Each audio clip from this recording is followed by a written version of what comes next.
Je suis Aedan, gardien du feu. Dans les anciens temps, devenir druide ne se faisait pas en une saison, ni même en quelques années. Il fallait presque une vie entière. 20 années d'études, d'observation, de silence et de marche intérieure. On disait que le futur druide devait d'abord apprendre à écouter le vent avant d'essayer d'écouter les hommes. Qu'il devait comprendre la langue des arbres avant d'espérer comprendre celle des esprits. Car la véritable connaissance ne vient pas des mots, elle vient du vivant. Pendant ces 20 années, l'élève apprenait la mémoire des plantes, la guérison par la terre, les cycles du soleil et de la lune.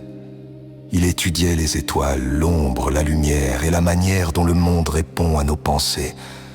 Il apprenait à observer sans juger, à ressentir sans se laisser envahir, à marcher avec le cœur plutôt qu'avec la peur.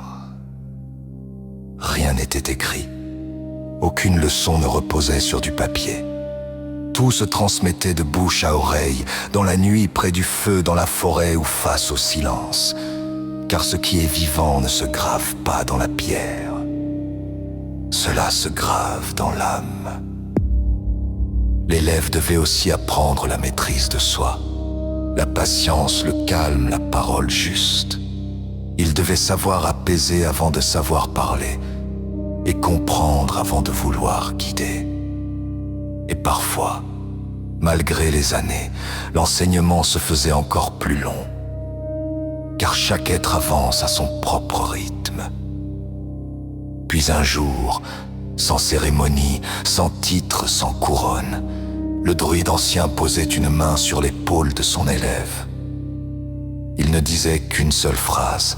« Maintenant tu marcheras seul, écoute, et le monde te répondra. » C'est ainsi que naissaient les druides, non par pouvoir, ni par apparence, mais par transformation intérieure. Je suis Aedan, gardien du feu. Ce n'était qu'un fragment du grimoire des druides. Il s'ouvrira encore.